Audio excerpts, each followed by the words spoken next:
Hey, it's Alex with Lover Fighter Writer, and in this video I'm going to tell you the secret to better email marketing CTR and open rates with GetResponse.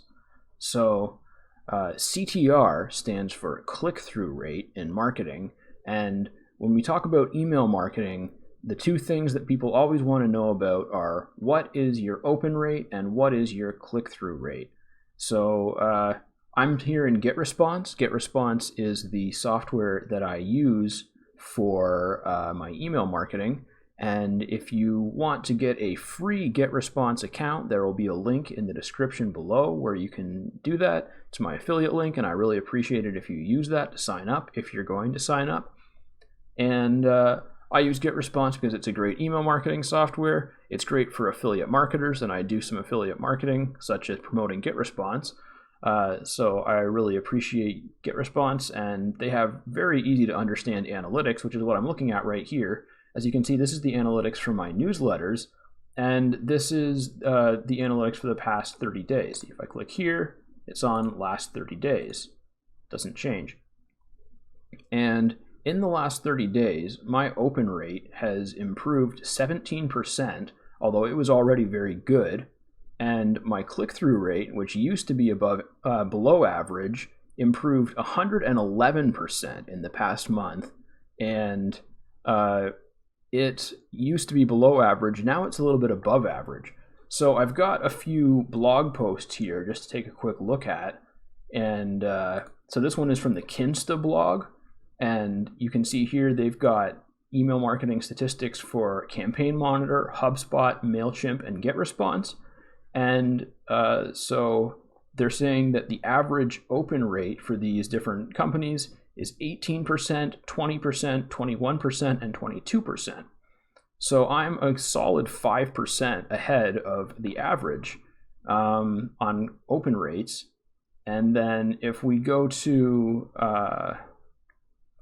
the average email click-through rate, Campaign Monitor is 2.6%, HubSpot 7.8%, but that's only on opened emails, so that's not an accurate statistic. MailChimp is 2.6%, and GetResponse is 3.4%. So I'm a little bit above average on that one. And I've got a couple other blog posts here just to show you that it's not just that one. This is the HubSpot blog, and so they're saying that, so they've got open rates by industry in this post. And you can see, on the low end, it's 19%. On the high end, it's 26%. But I'm at 27% open rate. And my industry is business and software, which is right around 20% on average. So I'm definitely ahead of the curve on the open rate. And then if we go to this one, this is from Campaign Monitor. And you can see they've got a pretty extensive chart here. And their average open rate is 18%, click-through rate 2.6%.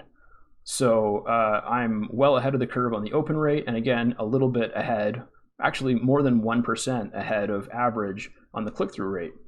And that wasn't the case. Again, if we look at my statistics, in the past month, I've improved 111% and in click-through rate, and I've improved 17% in my open rate. And I'm going to tell you exactly how I did that. I did a little bit of copywriting jujitsu. I started using slightly more effective headlines, and that probably had an impact on the open rate. By the way, if you're having trouble with your email marketing and you'd like some help from a professional copywriter, feel free to reach out to me.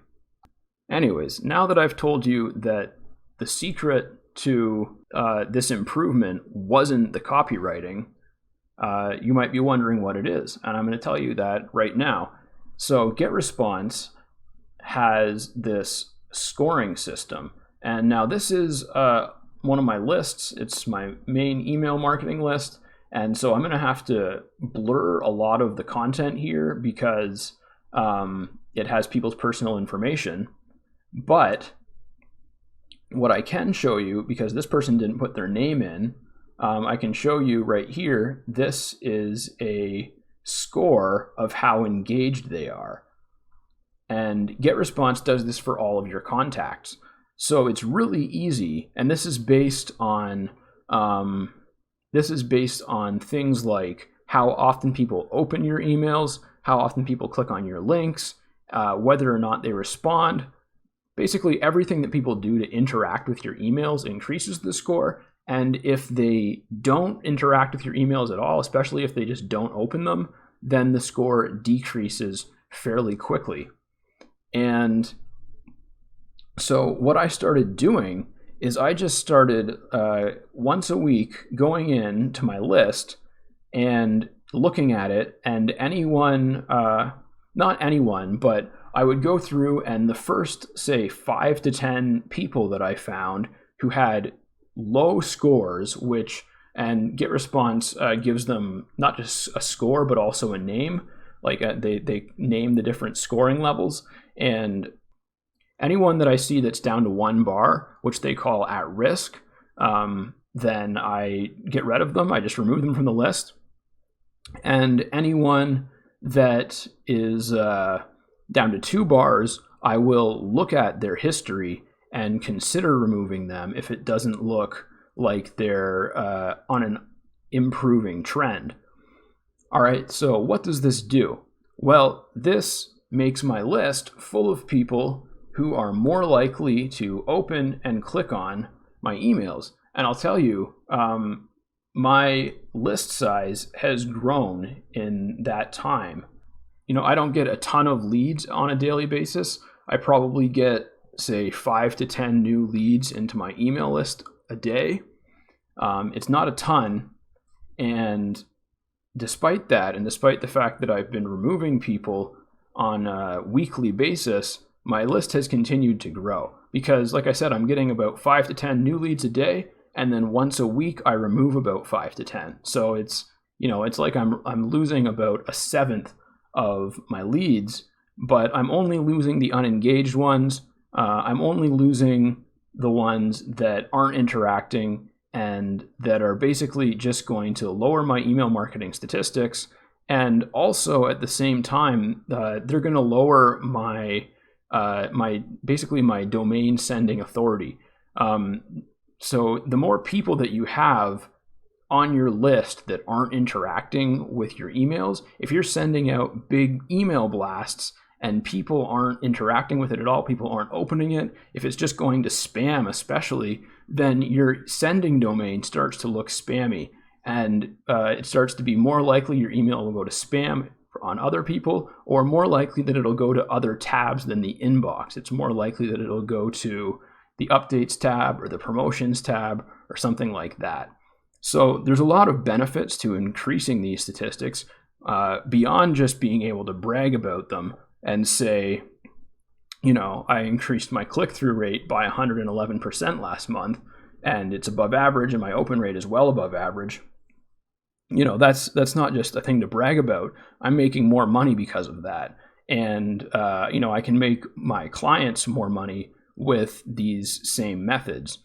So I just wanted to share that with you. That's how you can use GetResponse to increase your open rate and increase your click-through rate with your email marketing. If you have any questions, feel free to leave them down in the comment section. And again, there's my GetResponse affiliate link is in the description. So if you need an email marketing platform, I highly recommend checking that out. And if you need some help with your copywriting, feel free to reach out to me. All right, thanks for watching, and I'll catch you in the next video.